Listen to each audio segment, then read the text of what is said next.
이제 4장 1절부터 34절의 본문 전체를 우리가 놓고 구조를 조금 살펴본다면요. 여러분, 인클루지오가 뭔지 아세요? 인클루지오. 여기 써 있는데. 근데 뭐 설명을 하시진 않더라도 안다 모른다고는 얘기를 해주시면은 제가 조금 도움이 되겠죠. 그죠? 또 괜히 아시는 걸 가지고 막 5분, 10분씩 설명하면은 시간 낭비니까.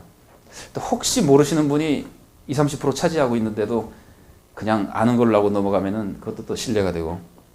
인클루지오는 한 문단에 제일 첫머리하고 제일 끝부분에 같은 단어나 같은 문구나 비슷한 어떤 형태를 둬가지고 그 사이에 있는 거를 묶어주는 역할을 하는 것이 인클루지오입니다. 인클루지오의 가장 단순한 모습이라면 뭐 이런 것도 생각할 수 있습니다. 그러면 오늘은 우리가 예수님이 가르치신 하나님의 나라에 대해서 살펴보도록 하겠습니다. 이렇게 강의를 시작할 수 있죠. 그죠? 끝날 때 이렇게 해서 우리는 오늘 예수님이 가르치신 하나님 나라에 대해서 살펴봤습니다. 그러면은 처음에 하나님 나라에 대해서 살펴보기로 했고 살펴봤다고 얘기함으로써 그 문구가 딱 나오잖아요. 그러면은 그 안에 있는 것이 전체가 한 문구, 한 단위라는 걸 보여주는 겁니다. 그리고 인클루지오를 형성하는 단어는 대체로 꼭 그렇지는 않지만 대체로 그 안에 나오는 문단의 중요한 주제를 보여줍니다. 그래서 이 사이에서 이분이 하나님 나라를 가르치셨구나 뭐 이런 식의 걸 발견하시는데 4장 1절부터 34절 같은 경우는 1, 2절과 33, 34절이 예수님이 비유로 가르치셨다는 표현을 통해서 인클루지오를 형성하고 한 문단을 이제 형성합니다. 이건 뭐 누구나 봐도 한 문단인 걸 알기 때문에 뭐 그렇게 뭐 특별하진 않고요. 문제는 그 사이에서 예수님이 가르치신 내용이 뭐죠? 하나님 나라에 대한 비유거든요. 그러면은 예수님이 여기서 비유를 가르치셨구나 라고 생각할 때 비유가 어떤 것인가 본문 안에서 그걸 알아볼 필요가 있는데요. 이 본문을 보면은 우리가 신약학자들의 여러 가지 이제 분류를 보면은 어떤 분들은 여기 비유가 뭐 3개 나온다는 사람, 4개 나온다는 사람, 5개 나온다는 사람 이렇게 여러 사람이 있습니다. 그런데 우리는 비유라고 하는 개념을 두 가지로 나눠서 일반적인 것이 아니라 이 본문에서만 두 가지 나눠서 생각해 볼 수가 있는데 하나는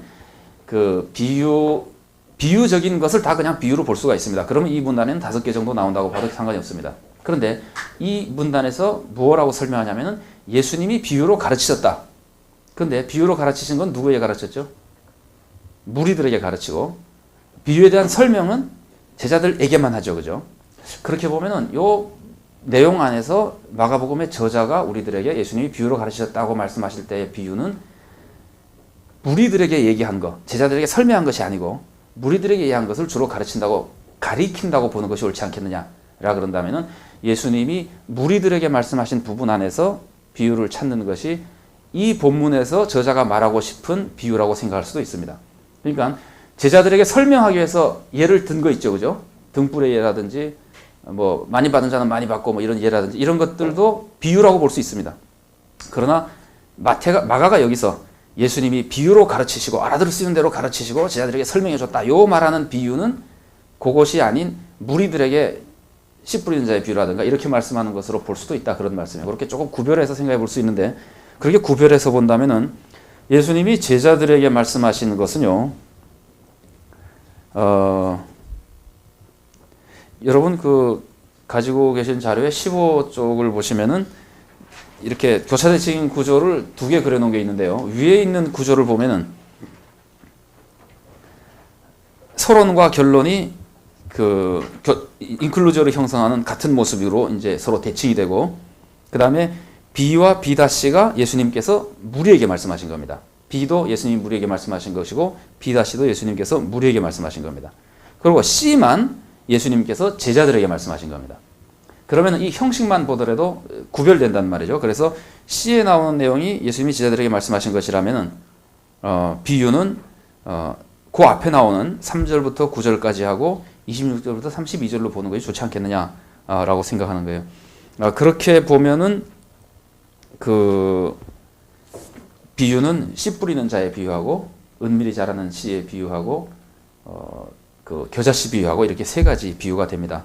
그래서 이제 제가 이것을 구조를 이런 식으로 한번 살펴보고 해석하자는 의미고 우리가 실제로 설교하실 때나 교회에서 말씀하실 때 제자들에게 말씀하신 것 중에 등불 비유라고 우리가 말하는 그런 것들도 비유라고 부르면서 비유라고 설명하고 설교하셔도 상관없습니다. 그게 꼭 비유라고 볼 필요가 없다는 것은 아니고 요 문장에서 이 사람이 쓰는 독특한 의미로서의 비유는 그 세 가지를 보는 것이 더 중요할 것이다. 우리가 살펴보긴 다 살펴봅니다만은 이 세 가지 비유를 보다 더 집중적으로 살펴보게 됩니다.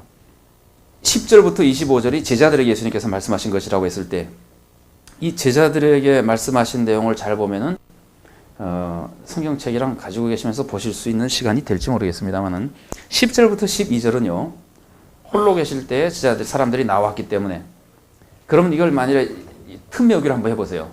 예수님이 배에 타시고 사람들은 물가에 있고 무태에 있고 비유로 가르쳤잖아요.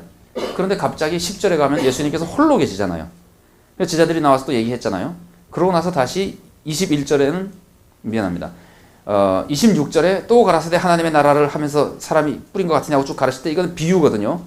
이 비유는 설명이 없습니다. 설명이 없으나 35절에 보세요. 그날 저물 때에 제자들이 에게 이르시되 가자 그러니까 36절에 예수를 배에 계신 그대로 모시고 가매 이렇게 돼 있잖아요. 그러니까 예수님은 다시 배 타고 계시고 사람들에게 설교하셨다는 얘기 아니에요. 그래서 요게 틈이에요. 그러니까 그럼 도대체 언제 예수님 혼자 계실 때가 있었고 언제 무리랑 얘기했느냐 이런 틈을 우리가 이제 메워야 되는 겁니다. 아마 예수님께서 휴식 시간을 가지셨을 것이다.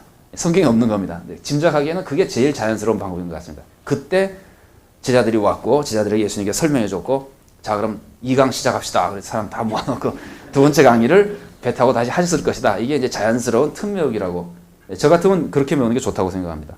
어쨌든 10절부터 12절은요 예수님께서 왜 비유로 얘기합니까? 라고 하는 거에 대해서 제자들이 비유에 대해서 물어보니까 예수님께서 말씀하시기를 저희에게 이러이러한 이유 때문에 비유로 말해준다 하고 비유로 말하는 이유를 설명하고 있거든요. 그 다음에 21절부터 25절에는 비유로 말하는 이유를 설명하진 않습니다. 그러나 내용을 가만히 살펴보면은 예수님께서 비유로 가르침에 대한 설명이 의미상 그렇게 설명이 됩니다. 나중에 조금 우리 같이 살펴보겠습니다만은 그래서 대응이 되고 이 10절과 12절, 10절부터 12절하고 21절부터 25절이 대응이 되고 그 다음에는 씨 뿌리는 자의 비유에 대한 해설이 13절부터 20절에 나옵니다. 이거는 우리가 보통 말하는 알레고리적인 해석이죠, 그죠? 씨는 누구고 씨 뿌리는 사람 누구고 쭉 해석이거든요. 그런데 그 두 번째 나오는 구조를 교차 대칭 구조를 딱 보면은요. A, B, C, D, C-, B-, A- 이렇게 돼 있잖아요. 근데 위에 나오는 C 하나로만 해놓은 거는 제가 충분히 구조를 한 것이 아닙니다. 아직 그 청중의 변화만 가지고 살펴본 것이고 진짜 내용까지 다 살펴보면 A, B, C, D, C-, B-, A-가 맞는 구조라고 생각하거든요. 구조가 이렇게 형성됐을 때요. 요 7문단 중에서 제일 중요한 게 뭐겠어요? 이때 강조되는 것이 D입니다. D. 이게 이제 교차 대칭 중에서 홀 교차 대칭이라고 하는 거거든요. 그 교차 대칭이